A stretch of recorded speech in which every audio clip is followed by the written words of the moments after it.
बिस्मिल्लाहिर्रहमानिर्रहीम, अस्सलाम वालेकुम। आप जब किसी पोजीशन के लिए अप्लाई करते हैं तो आपने देखा होगा कि अमूमन सीवी या रेज्यूमे एप्लीकेशन का एक लाजमी हिस्सा होता है। लेकिन अक्सर लोग रेज्यूमे और सीवी को एक ही चीज़ समझने की गलती कर रहे होते हैं और एट दी एंड वो गलत डॉक्यूमेंट सबमिट करवा देते हैं। याद रखिए, अगर एडवर्टाइजमेंट के अंदर सीवी डिमांड की गई है तो सीवी ही एक्सेप्ट होगी, और अगर रेज्यूमे मांगा गया है तो आप रेज्यूमे ही सबमिट करवाएंगे, उसकी जगह पे सीवी सबमिट नहीं करवा सकते।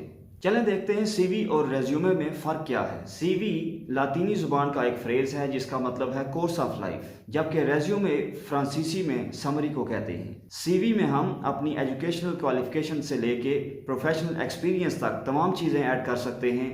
उसमें अगर हम रिसर्च स्टूडेंट रहे हैं तो पब्लिकेशंस भी शामिल होती हैं। अगर हमने कोई कॉन्फ्रेंसेस या सेमिनार्स अटेंड किए हैं वो उसमें शामिल होंगे। हमारी जो हम निसाबी सरगर्मियाँ होती हैं जिन्हें को करिकुलर एक्टिविटीज़ भी कहते हैं, वो भी सीवी का हिस्सा हो सकती हैं।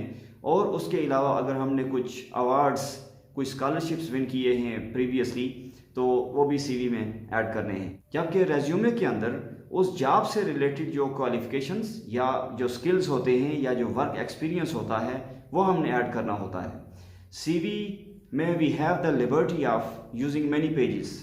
जितना हमारा एक्सपीरियंस है उसके हिसाब से हम एक से लेके मैनी पेजेस तक सीवी लिख सकते हैं। लेकिन रेज्यूमे एक पेज से ज़्यादा नहीं होनी चाहिए, या बहुत ज़्यादा अगर मजबूरी हो, एक्सपीरियंस ज़्यादा हो तो 2 पेजेस पे चले जाएं। सीवी ज़्यादातर एजुकेशनल या एकेडमिक पोजीशंस के लिए मांगी जाती है, जिसमें पीएचडी या एमएस स्टूडेंटशिप्स भी शामिल हैं, जिसमें यूनिवर्सिटी, कॉलेजेस या इवन स्कूल्स की टीचिंग जॉब्स भी शामिल हैं, या इवन रिसर्च पोजीशंस के लिए भी सीवी मांगी जाती है। जबकि जो रेज्यूमे है वो एकेडेमिया को छोड़ के बाकी जितनी भी इंडस्ट्री है उसके अंदर प्रेफरेबली आपको रेज्यूमे सबमिट करवाना होता है। But again that depends on what they have asked for.